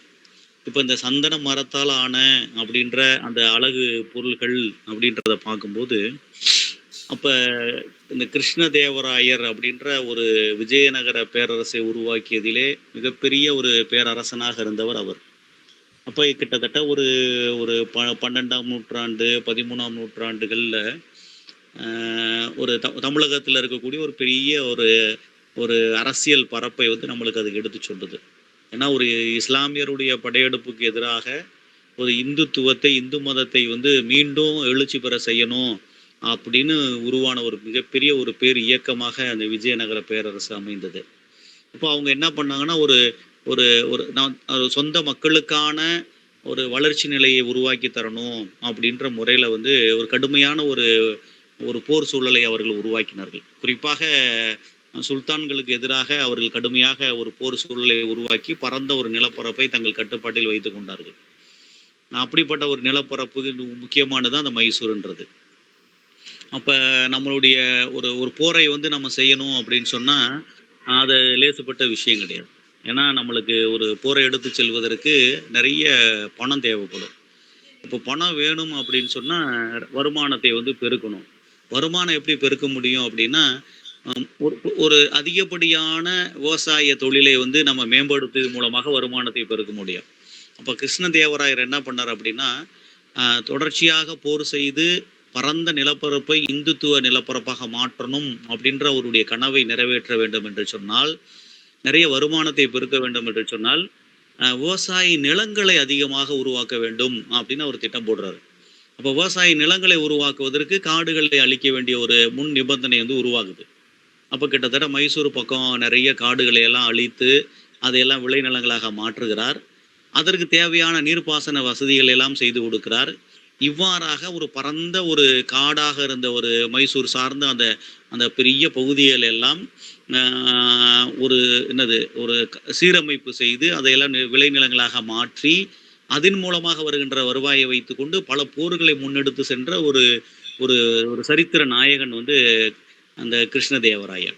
இப்போ இந்த கதையை படிக்கும் பொழுது எனக்கு அவருடைய ஒரு ஆளுமை, அவருடைய பிம்பம், அவருடைய அன்றைய காலகட்டத்தினுடைய போர் முறைகள், செயல்பாடுகள், அவருடைய வாழ்க்கை, இதை பற்றியெல்லாம் நிறைய படிக்கக்கூடிய ஒரு சூழல் ஏற்பட்டது. அதை பற்றி சிந்திக்கக்கூடிய ஒரு சூழல் ஏற்பட்டது.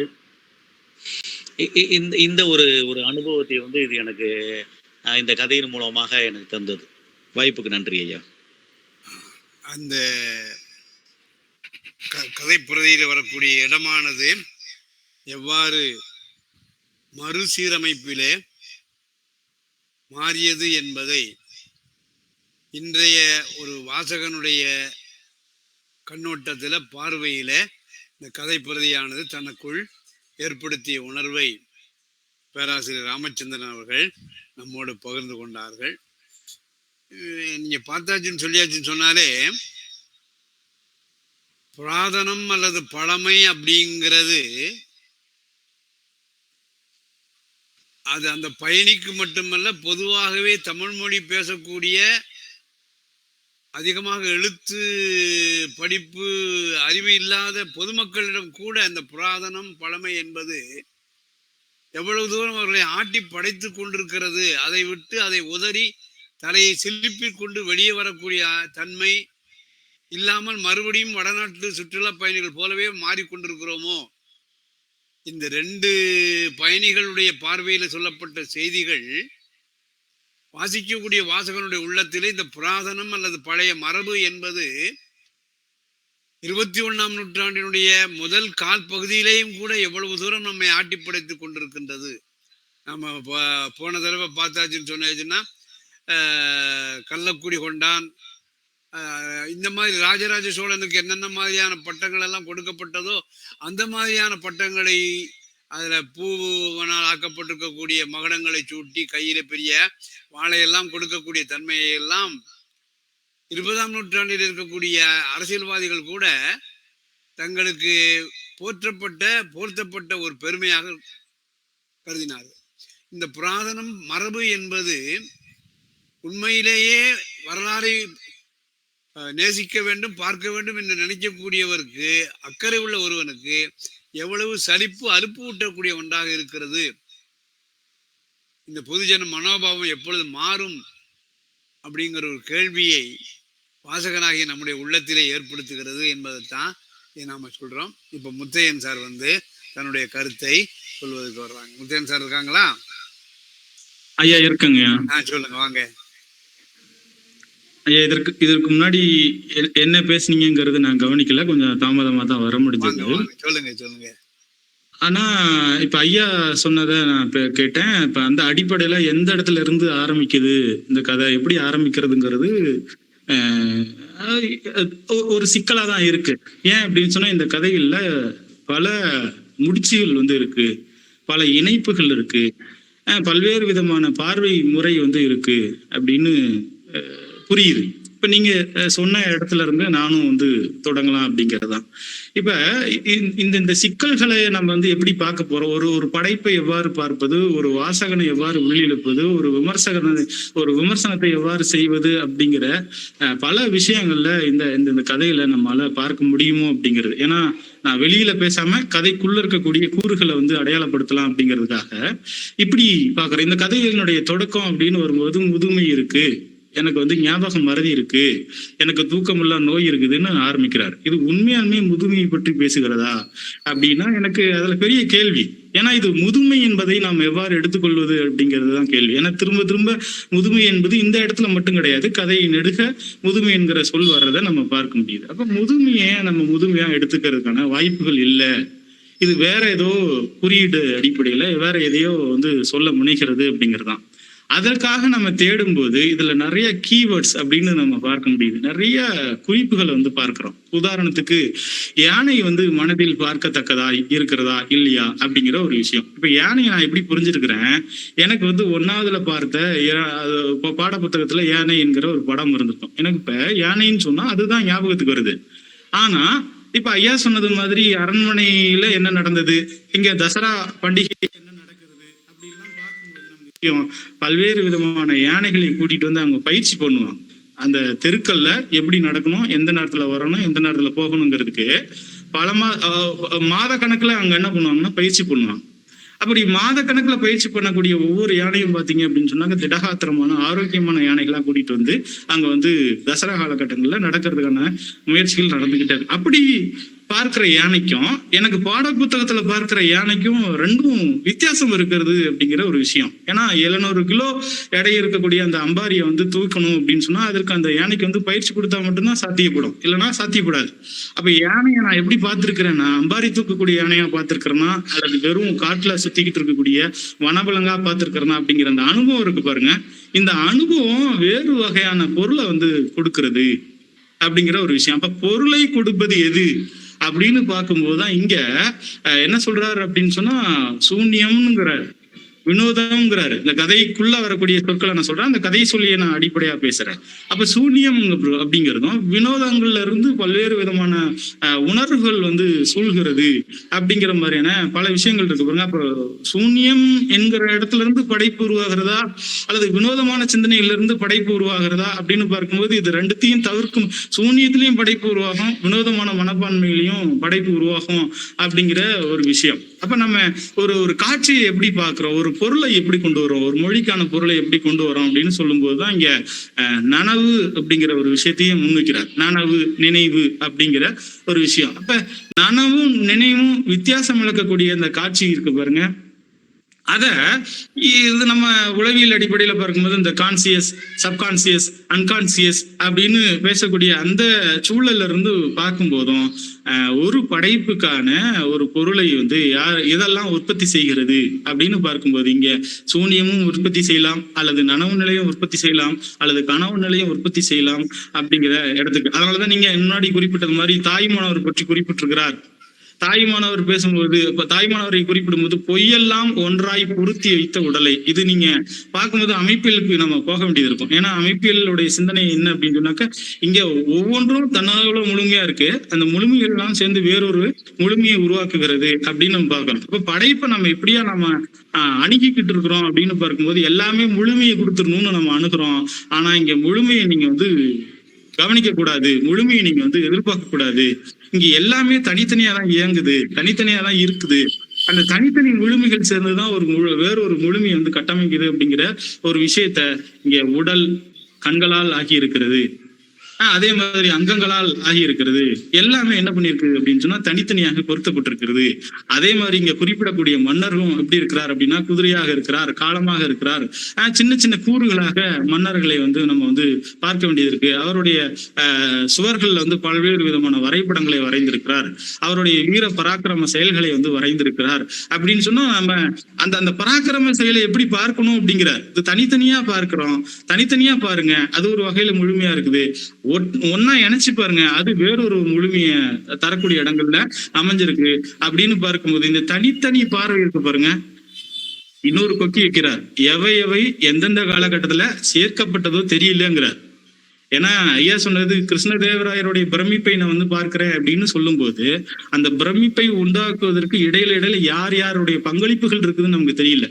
அப்போ ஒரு வடிவேலினுடைய ஒரு திரைப்படத்தை எடுத்து பாக்குறோம், பெரிய மன்னரா இருக்கிறார், 23ஆம் புலிகேசியா இருக்கிறார் அப்படின்னு சொன்னா அந்த புலிகேசிக்கு எத்தனை புஜங்கள் இருந்தது, புஜங்கள் எல்லாம் எவ்வளவு கட்டுமஸ்தாக இருந்ததுங்கிறத நம்ம எப்படி பார்க்க வேண்டியதுன்னா யாரோ வரைஞ்சு வச்சிருக்கக்கூடிய வரைபடத்தை வச்சுதான் பார்க்க முடியுது. அப்ப தலை சின்னதாகுது, உடம்புகள் எல்லாம் கட்டுக்கட்டுகளா ஏதோ பயிற்சி பண்ணப்பட்ட உடற்பயிற்சி கூடங்கள்ல போய் பயிற்சி பண்ணப்பட்ட உடம்பு மாதிரி இருக்கு. அப்ப என்னெல்லாம் பின்னப்பட்டிருக்கு, பொய் எவ்வாறெல்லாம் பின்னப்படுது, எழுத்துல பொய் எவ்வாறெல்லாம் பின்னப்படுது அப்படிங்கிறத தெரிஞ்சுக்கிறதுக்கு நம்ம இந்த கதையை படிக்க வேண்டியதா இருக்கு. அப்படி பார்க்கும்போதுதான் ஒரு கற்பனை பாருங்க, அறை என்னை சுற்றுகிறதா நான் அறையை சுற்றுகிறேனா அப்படிங்கிறது குழப்ப நிலையில இருக்குதுங்கிறார். இப்படி பல கொட்டேஷன்ஸ் நம்ம எடுத்து பார்க்க முடியும். இதுல இருக்கக்கூடிய வார்த்தைகளை தனித்தனியா பிரிக்கும் போது எல்லாமே தனித்தனி சிந்தனைகளாக தனித்தனி விளக்கங்களாக வந்து அமையறத நம்ம பார்க்க முடியும். அதே மாதிரி நீங்க சொன்ன அந்த தங்க சரடு இருக்கு பாருங்க, அந்த தங்க சரடை நம்ம எப்படி எடுத்துக்க போறோம், தங்க கருடனை நம்ம எப்படி எடுத்துக்க போறோம் அப்படிங்கிறது. ஒரு பக்கம் பார்த்தா தங்க கருடனா இருக்குது, இன்னொரு பக்கம் பார்த்தா கருடனா இருக்குது.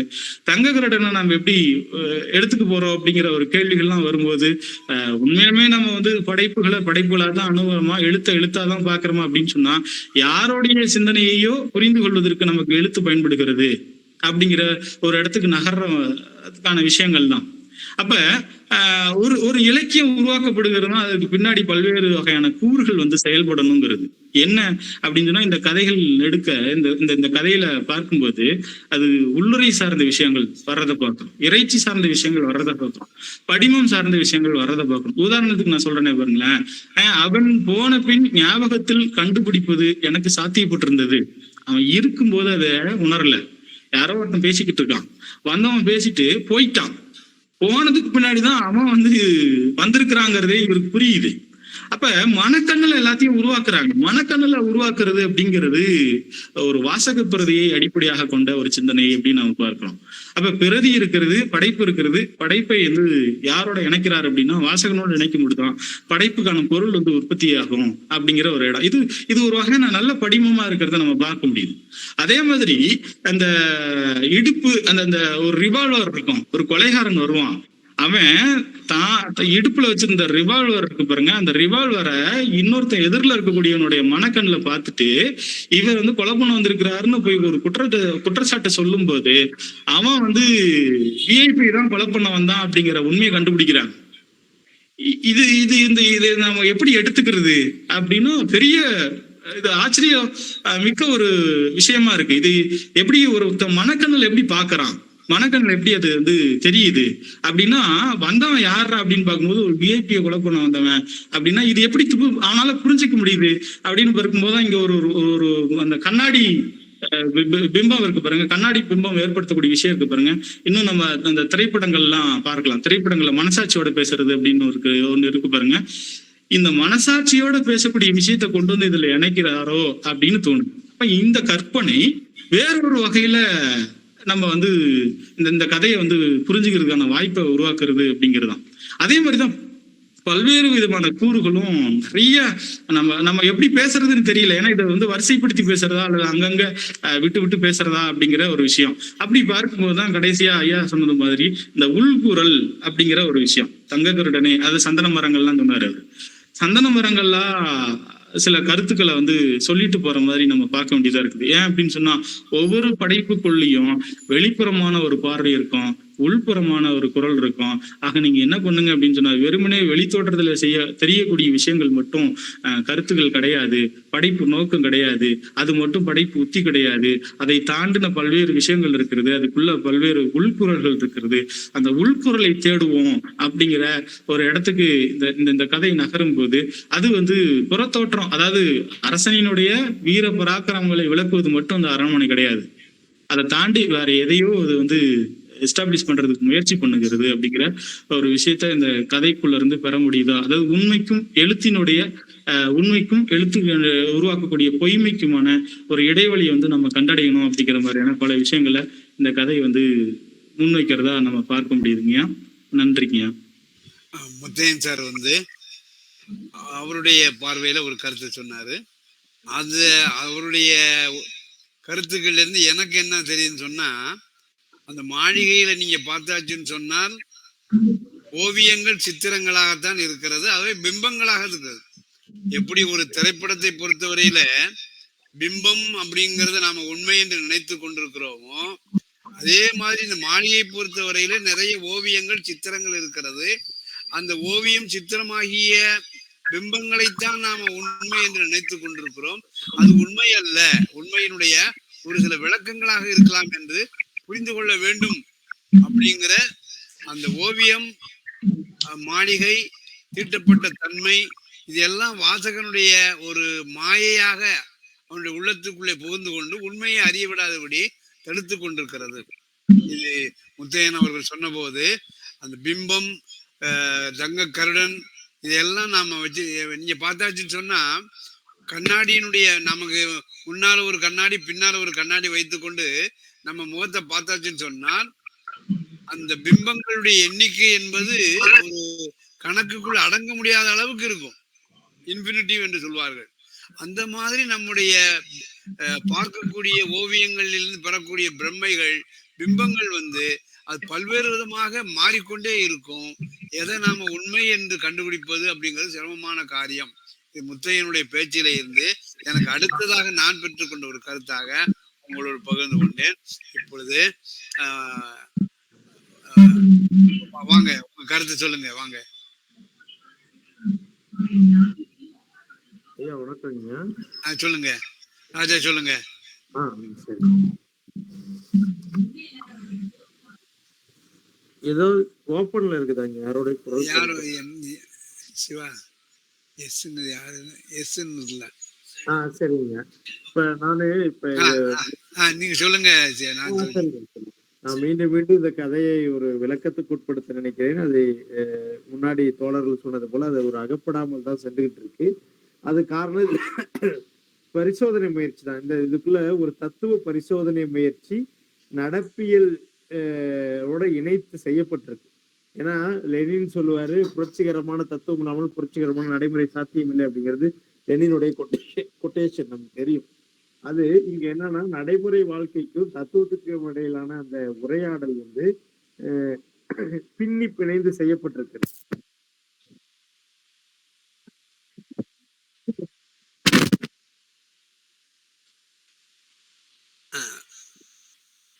ராஜா சொல்லுங்க.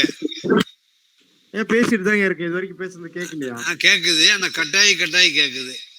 கொஞ்சம் ஒலி வாங்கி பக்கத்துல வச்சுக்கிடுங்க. சரி பேசுங்க.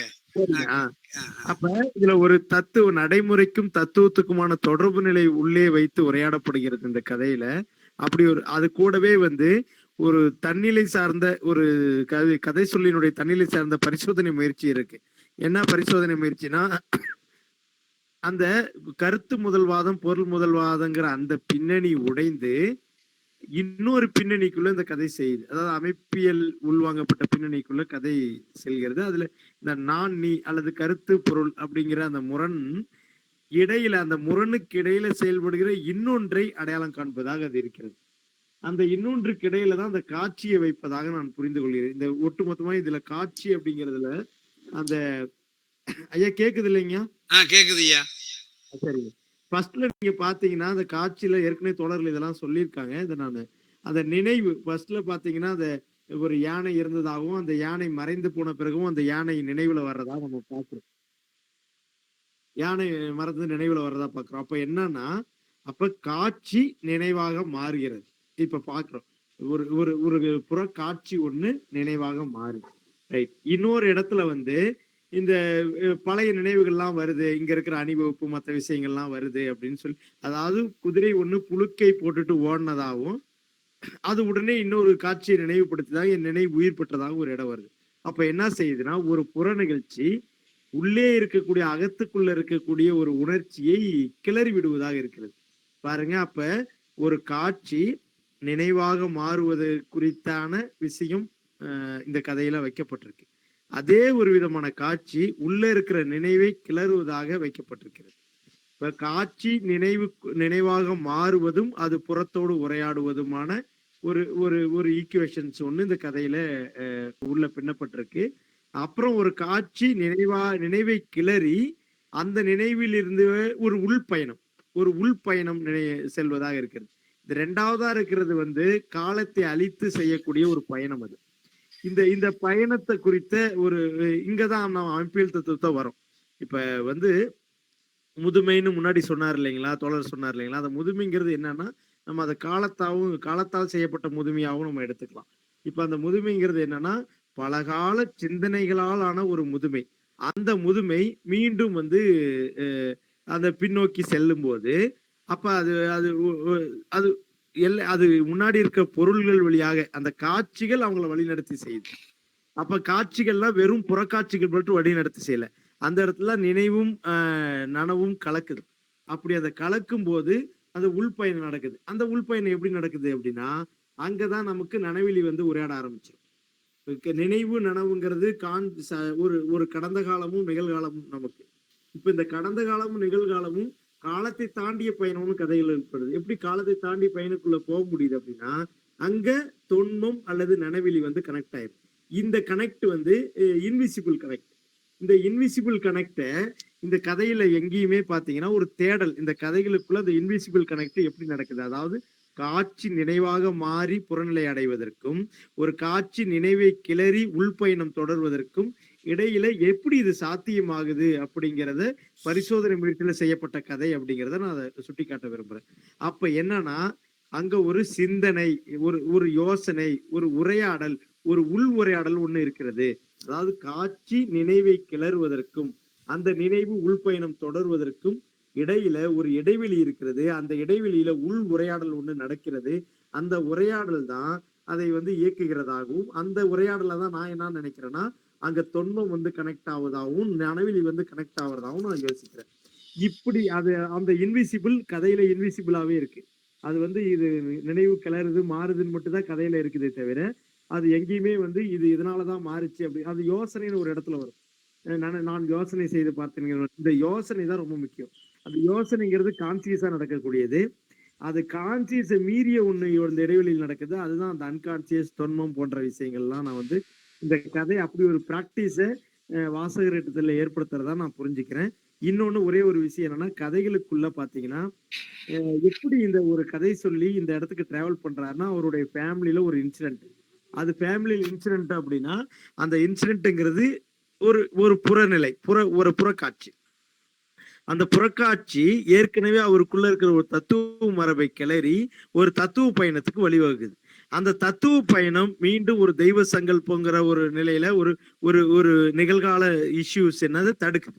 அந்த தத்துவ பயணத்தை நிகழ்காலம் தடுக்குது. திரும்பவும் அந்த அவரு பயணம் பண்ணும்போது நிகழ்காலத்தில் இருக்கிற ஒரு தட்டுமுட்டு சாமான் அந்த கடை வச்சிருக்கிறவன் அவன் கனெக்ட் ஆகிறான். இப்படி தத்துவங்கிறது வந்து இடையறாமல் நிகழ்காலம் நடைமுறை வாழ்வியலோடு பின்னி பிணைந்து டிராவல் ஆகுது. இந்த டிராவல் ஆகிறதுக்குள்ள ஒரு உரையாடல் ஒண்ணு நடந்துகிட்டே இருக்குது. அந்த சிந்தனைக்கும் அதாவது நினைவுக்கும் நடப்பு காட்சிக்கும் இடையில அவன் பயணம் பண்ணிட்டு இருக்கான். அது ஒரு தத்துவ பயணங்கிறது நடப்போடு சேர்ந்து நடக்குது. அப்படி நடக்கும்போது அது இயல்பாக தானாக நடைபெறவில்லை, தெய்வத்தால் நடைபெறவில்லை, ஒரு உள் உரையாடலால் நடைபெறுகிறது. அந்த உள் உரையாடலை தேடுகிற அந்த பயணம் தான் இந்த கதை. அதை வாசகன் எடுத்து கடத்தி விட்டு செல்கிறது. நாமளும் அந்த பயணத்தை தேடி போகணும்.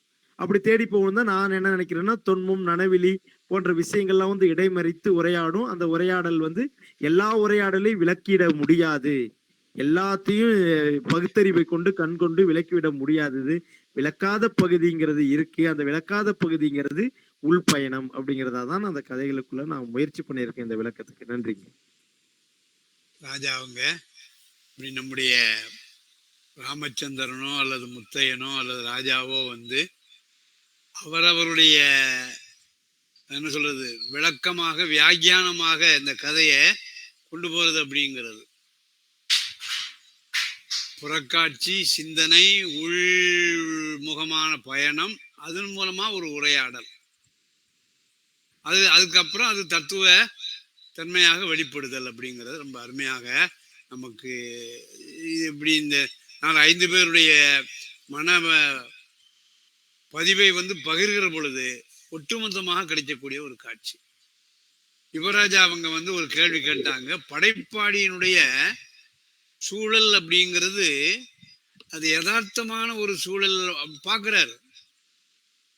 மாளிகையில் இருக்கக்கூடிய பல்வேறு விதமான பயணிகளுடைய வருகையெல்லாம் அந்த படைப்பாளி ஓரளவுக்கு பார்த்து மனதுக்குள்ள ஒரு உரையாடலை நிகழ்த்துகிறார். இந்த புராதனம் என்பது அது மொழியை பொறுத்தவரையிலேயோ அல்லது சமுதாயத்தை பொறுத்தவரையிலேயோ மரபு அப்படிங்கிறது என்ன சொல்றது, நம்ம வந்து அதை தேவையான போது பிடிக்கவும் வேண்டாத போது உதரவுமாக இருக்கக்கூடிய ஒன்றாக இருக்கணும்.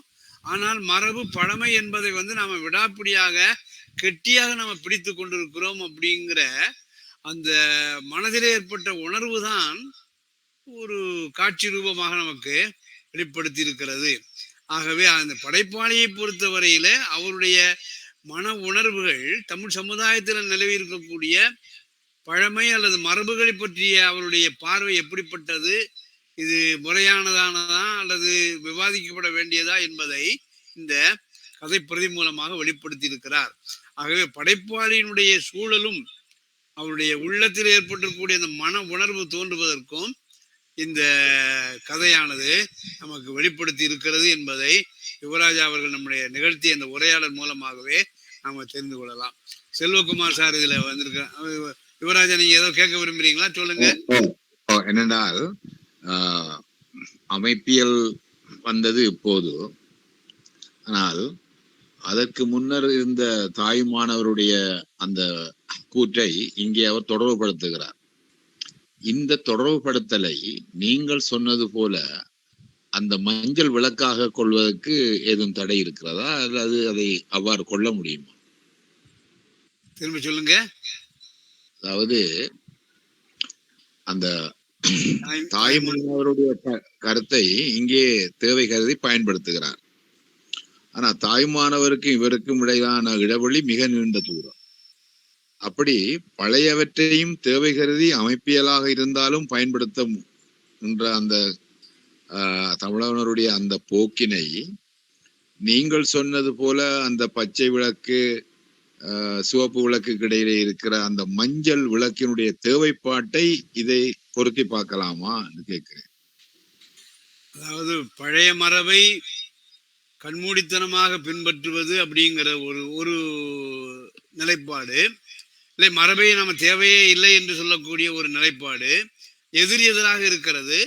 ஆனா அந்த எதிராக இருக்கக்கூடிய தன்மையை விட்டுட்டு அதில் இருக்கக்கூடிய எவற்றையெல்லாம் எடுத்துக்கொள்ள வேண்டும் அப்படிங்கிற ஒரு இடைநிலைப்பாடு இருக்கு இல்லையா, அதை இந்த கதையின் மூலமாக நம்ம ஒவ்வொருத்தருக்கும் நம்முடைய ஐம்புலன்கள் வழியாக வெவ்வேறு விதமான ஒரு நிகழ்ச்சியை பற்றிய பல அபிப்பிராயங்களை முன்வைத்துக் கொண்டிருக்கிறோம். ஆனால் நாம சொல்றதுதான் சரி, நம்முடைய புலன்கள் நமக்கு சொல்றதுதான் அனுபவவாதம் அப்படிங்கிறது. நாம வாழ்க்கையில நான் இதை அறிஞ்சேன், பட்டேன், அதனால இது உண்மை அப்படின்னு அனுபவவாதத்தின் மூலமாக பெறக்கூடிய கருத்தை நம்ம என்ன செய்யறது, இந்த ஐம்புலன்கள் சொல்வது எல்லாமே நம்மை பொறுத்தவரையில உண்மை என்று நினைக்க வேண்டாம், அதற்கு வேறொரு மறுபக்கமும் இருக்கிறது அப்படிங்கிறத தமிழவன் அவர்கள் இந்த கதைப்பொருள் மூலமாக, தன்னுடைய கதை சொல்லி மூலமாக ஒரு வேளை எடுத்து சொல்லி இருக்கலாம். அதனால ஐம்புலன்கள் சுட்டுவது அனைத்துமே அவரை பொறுத்தவரையிலோ அல்லது சமுதாயத்தை பொறுத்தவரையிலோ எந்த விதமான பொய் சாராத உண்மை என்று ஏற்றுக்கொள்ள வேண்டியது இல்லை அப்படிங்கிறதுக்காக அந்த பாடலை அவர்கள் சுட்டி இருக்கலாம் அப்படிங்கிறது இப்போதைக்கு தரக்கூடிய ஒரு விளக்கம். அந்த கதையில் எந்த சூழல்ல வருகிறது என்பதை நாம் புரிந்து கொள்வோமானால் இன்னும் அதற்கு அதிகமான விளக்கத்தை சொல்ல முடியும். ஆக நாம வேற யாராவது இருக்காங்களா? இருந்தாங்கன்னா ஒரு 2 நிமிஷத்துல சொல்ல முடியுமா செல்வகுமார்? ஐயா வணக்கம், நான் இன்சிகா பேசுறேன். என்னோட மொபைல்ல சார்ஜ் இல்ல, சீக்கிரமா முடிச்சிடணுமா? மணி 8:35 ஆகுது. ஒரு 1 நிமிஷம் 2 நிமிஷம் சொல்லுங்க, அல்லது நீங்க வேற ஏதாவது சொல்லுங்க. அனைவருக்கும் வணக்கம். அதாவது என்னோட அறிவுக்கு எட்டின மாதிரி இந்த கதையை நான் எப்படி பார்த்தேன் அப்படின்னா, முதல்ல இந்த கதையில என்ன சொல்ல வர்றாருன்னா, ஒரு நினைவு தான் இவருக்கு ஒரு நினைவுனால ஏற்படக்கூடிய ஒரு அமைப்பு. என்ன அப்படின்னா, அவர் போறாரு, அந்த அரண்மனைக்குள்ள போன்ற மாதிரியான ஒரு காட்சிகள்லாம் முதல்ல முன்வைக்கும் போது காலெடுத்து வைக்கிறாராம். இந்த அறையை மட்டும் ஏன் வெளிநாட்டுல இருந்து வந்த யாருமே, ஒரு ஆணும் பெண்ணும் பெரியவர்களும் சிறியவர்களும் எப்படி இந்த இடத்த பார்க்காம போயிட்டாங்க அப்படின்னு ஒரு வியப்ப சொல்றாரு. அதுக்கடுத்து என்ன சொல்றாரு அப்படின்னா, தரை முழுவதும் என்ன செய்தான் ஓவியம் தீட்டப்பட்டிருக்கு. ஆனா தரை முழுவதும் தான், சுவர்களை சுற்றிலும் தான் எல்லா பக்கமுமே என்ன செஞ்சிருக்கு, ஓவியங்கள் தீட்டப்பட்டிருக்கு. எனக்கு மட்டும்தான் இப்படி தெரியுதா? நான் அதுக்கு மேலதான் நான் என்ன செய்யறேன், நடக்கிறேன் அப்படிங்கிற மாதிரியான ஒண்ணு சொல்றாரு. அதுக்கடுத்து என்ன சொல்ல வர்றாரு அப்படின்னா, ஒருவேளை இது ராஜாவும் அந்த ராணியும் தனியா பூஜை செய்யக்கூடிய அறையா இருக்குமோ அப்படிங்கிறாரு. அப்போ இவர் திடீர்னு நினைச்சுக்கிட்டு இருக்கும்போது இவர் கண்ணு முன்னாடி என்னது வருது அப்படின்னா, ஒரு பொருள் தோன்றுது. அது என்ன பொருள் அப்படின்னா, அதான் ஒரு தங்க கருடன். இதுவுமே அவர் தங்க கருடன் தானா அப்படின்னு இதுவுமே இவர் என்ன செய்யறாரு, உண்மை அப்படின்னு சொல்லல. என்ன அப்படின்னா, அது ஒரு தங்க கருடன் என்று சற்று குனிந்து அந்த பறவையை பார்த்த போது, ஒரு பறவை, ஆனா இவர் கருடன் மாதிரி இவருக்கு தெரியுது. அத பார்க்கும்போது 1000 தங்க கருடன்கள் என் கண்களை நிறைந்தன.